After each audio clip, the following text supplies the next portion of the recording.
علیکم. آپ کو آج کے پروگرام میں خوش آمدید کہتے ہیں.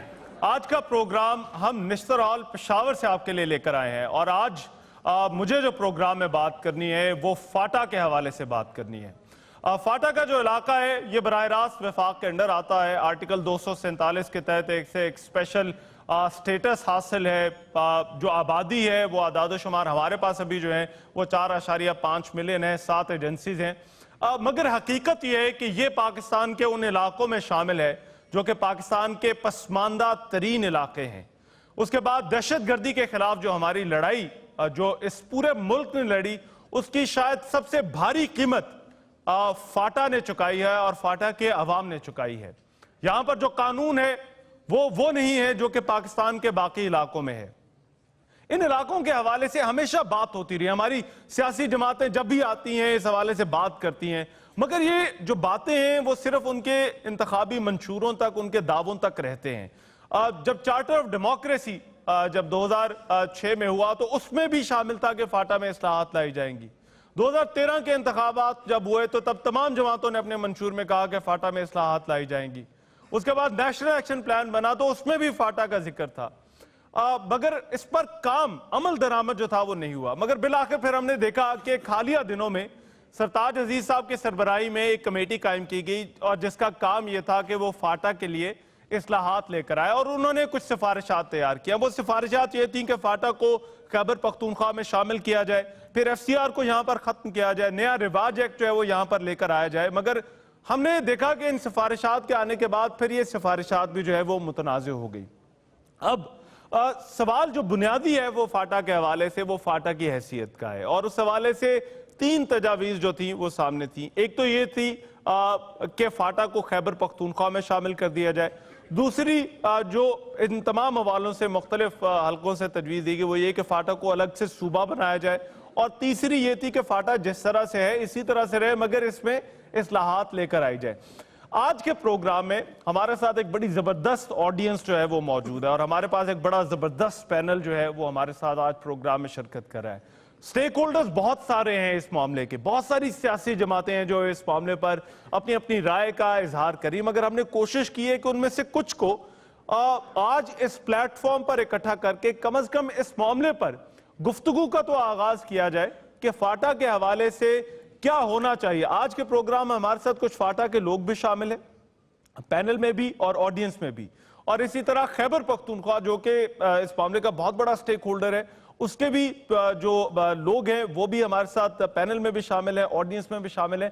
تو ہم نے کوشش کی ہے کہ ان کو اکٹھا کر کے فاٹا کے حوالے سے جو کہ عام طور پر جس پر ٹی وی پہ بات نہیں ہوتی اور جگہوں پہ بات نہیں ہوتی وہاں پر بات کی جا سکے کہ آیا ہمیں اس معاملے پر کرنا کیا چاہیے.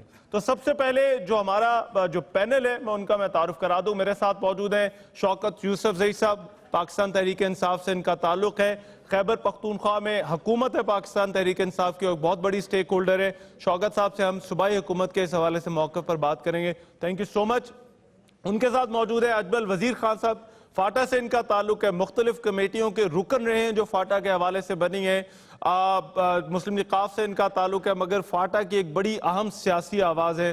اجمل وزیر صاحب بہت شکریہ آپ نے ہمارے لیے وقت نکالا. اجمل وزیر کے ساتھ موجود ہے مشتاق احمد خان صاحب. مشتاق احمد خان صاحب صوبائی امیر ہیں جماعت اسلامی کے, بڑی اہم سیاسی آواز ہے اس صوبے کی. جماعت اسلامی کیونکہ پارٹنر ہے تحریک انصاف کی اور فاٹا کے حوالے سے بھی جو ہے وہ اکثر بات کرتی رہتی ہے, تو ان سے بھی بات ہوگی. مشتاق صاحب تھینک یو سو مچ آپ نے ہمارے لیے وقت نکالا. اور ان کے ساتھ موجود ہے رحیم اللہ یوسفزئی صاحب, لکھتے رہتے ہیں, ایک بڑی لمبی ان کی جو ہے وہ جرنلسٹک کیریئر رہا ہے اور اس پورے علاقے کے امور کو, اس پورے علاقے میں جو سیاست ہے اس کو بڑے اچھے طرح سے سمجھتے ہیں. رحیم اللہ یوسفزئی صاحب بہت شکریہ آپ نے ہمارے لیے وقت نکالا. ہمارا فارمیٹ یہ ہے کہ گفتگو کا آغاز میں اپنے پینل سے کروں گا اور اس کے بعد ہم اپنی آڈینس کی طرف جائیں گے اور پھر آڈینس سے بھی ہم پوچھیں گے کہ ان کے ہمارے پینل کے لیے جو ہے وہ کیا سوالات ہیں یا وہ اپنی رائے اس معاملے پر دینا چاہتے ہیں. میں شوکت صاحب آپ سے گفتگو کا آغاز کروں گا. صوبائی حکومت کیا چاہتی ہے, کیا موقف ہے سفارشات پر, اور پھر یہ کہ کیوں آپ یہ سمجھتے ہیں کہ فاٹا کو خیبر پختونخوا کا حصہ ہونا چاہیے؟ بسم اللہ الرحمن الرحیم. سب سے پہلے تو آپ کا شکریہ کہ آپ نے بہت ہی حساس ایشو کو چھیڑا ہے